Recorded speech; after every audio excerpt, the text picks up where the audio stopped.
Duality. Why you contain both?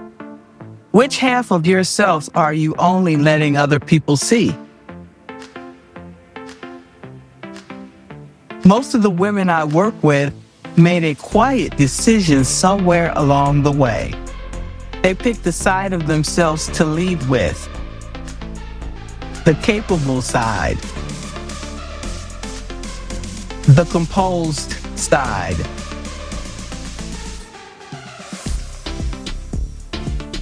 The bright side. The version of them the room finds easy to receive. And the other half, the angry one, the tired one, the envious one, the frightened one. They rolled her up small and tucked her in a closet and told themselves she wasn't leading too, but she is beloved. She always has been. You just stopped consulting her.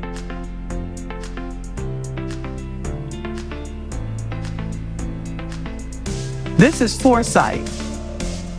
And today we're talking about the part of you that you've been calling your shadow, and why pretending you don't have one is the most expensive habit in your whole leadership.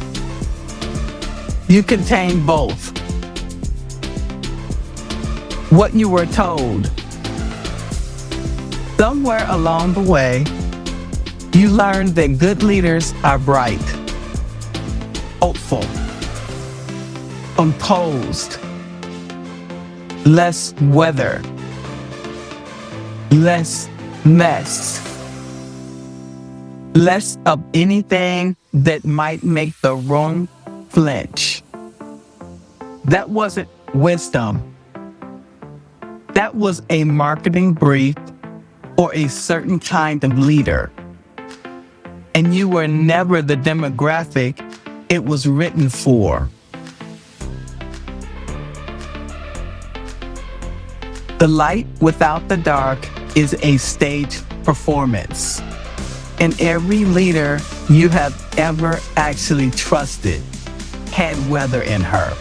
She had a temper she was on speaking terms with. She had wants she was honest about. She had fears she named out loud instead of hiding. Real leaders aren't less complicated than the rest of us. They're just more honest about the complication. The dark is intelligence. Let me reframe the very thing you were taught to be ashamed of. Your anger is a sensor. It tells you when your values are being crossed. A woman who has lost contact with her anger has lost contact with her own boundaries. Your envy is a compass. It points straight at what you actually want. The want you haven't given yourself permission to say out loud yet.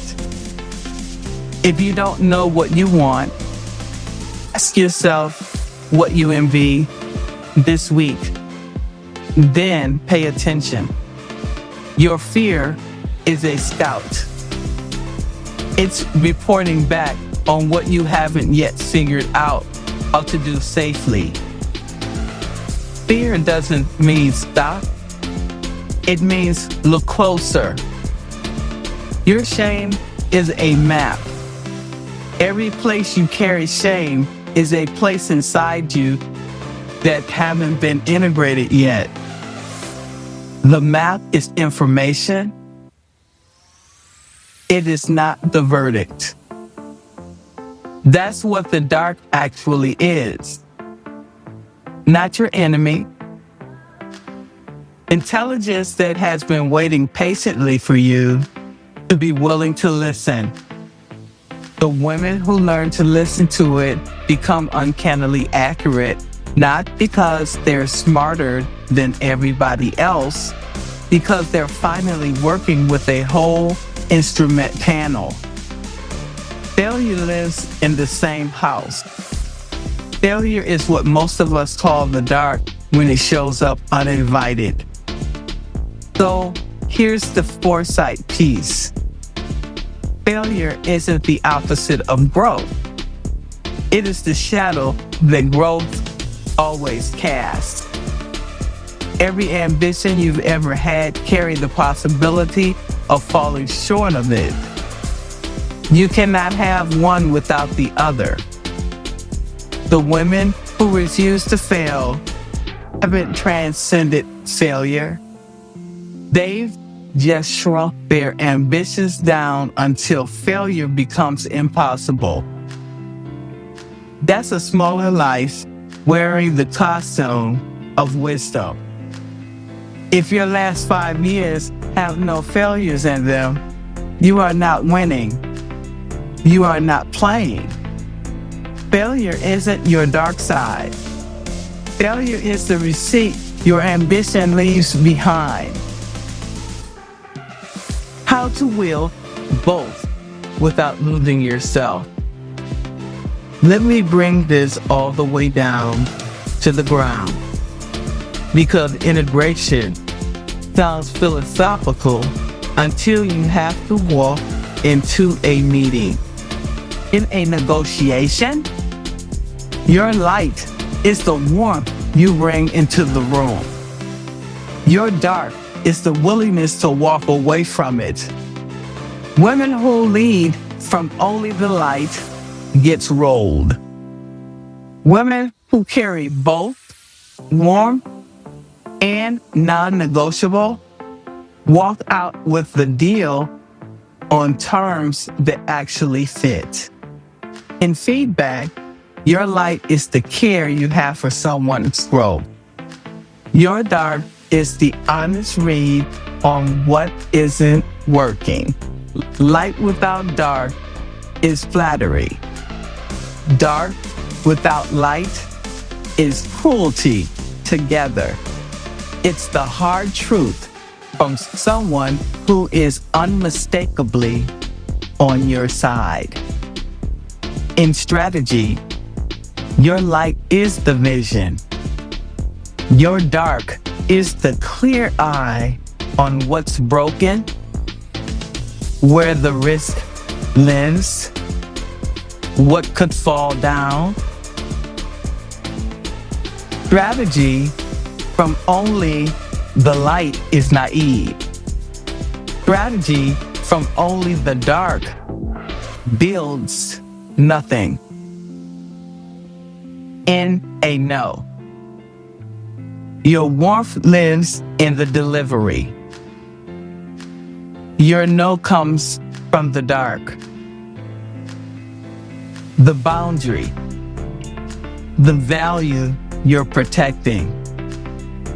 Most of us try to be only warm in our nose and end up saying yes by accident. In risk, your light is the ambition. Your dark is the honest accounting of what you could lose. Together you take bigger risks with clearer eyes. And here's the integrity piece, because I know what some of you are thinking right now. Doesn't using my dark side mean compromising my values? No, love. It means the opposite. Your values live on both sides of you. Your light holds the care, the vision, the loyalty.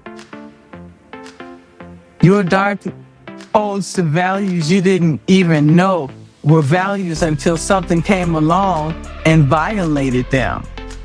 Your anger guards your dignity. Your fear protects your wholeness. Your shame marks the places you compromised something sacred before you had words for it. When you exile the dark, you exile half of your own values. Using both halves doesn't compromise who you are. It is the only way to be fully who you are. You don't reach your goals by becoming someone else. You reach them by ending the war against half of yourself and putting all of you on the same team for the first time. A word for the women carrying the heaviest load. I need to slow down here because for some of you, the demand to perform only the light hasn't just been tiring, it's been brutal. If you're a marginalized woman in leadership, you've been told your whole career that the dark is not allowed for you specifically. You can't become visibly angry. That's the stereotype waiting to be hung on you. You can't be visibly tired. That gets read as incompetence. You can't be visibly afraid. That's a weakness they'll file away and use later. You can't want loudly.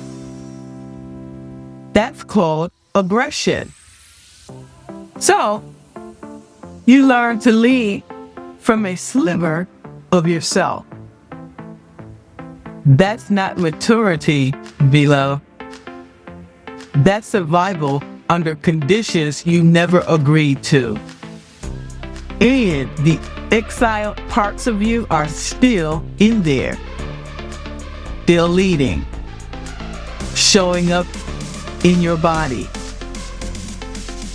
in your sleep, in the way you snap at something small, in the bone-deep exhaustion that lands in an ordinary Tuesday for no reason you can name. I'm not asking you to perform the dark for anyone. You don't owe the world that. But you do get to bring her back into the room of yourself. You get to be on speaking terms with all of you, even the parts you are not safe to show. Internal integration first. External performance second. That one distinction is what keeps you whole in a system that asks you for less. Leadership impacts. Here's what changes when you finally stop pretending you're only the light.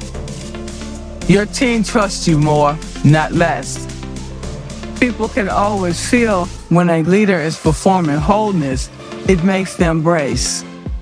But when a leader finally shows the whole picture, the conviction and the doubt, the strategy and the fear, or people exhale, your decisions get more accurate. You stop optimizing for the version of you that's allowed to have feelings. You start working with the full panel of signals, and your decisions begin to reflect the whole reality instead of the curated half. And the women coming behind you, they learn that they don't have to cut off half of themselves to qualify for the seat you're sitting in. That's a permission most of them have never once been given. Your dual leadership is teaching every woman watching that wholeness isn't unprofessional. It's the most professional thing in the room. From the coaching chair, I had a client last year, senior executive, 2 decades in finance, The kind of woman who walks in a room and changes the temperature. She came to me because something was off, and she couldn't put her finger on it. She was performing well, the numbers were good, and she was running on fumes. We worked together for a few weeks before she could say anything what was happening. She had been swallowing her anger at the board for so long that she became numb to everything else too. The suppression hadn't just contained the anger, it had shut off her access to all the rest of her own signals. And when she finally let the anger come up, not in the boardroom, in our session, her whole instrument came back online. The grief she'd never let herself feel about her father. The ambition she'd been talking herself out of for 2 years.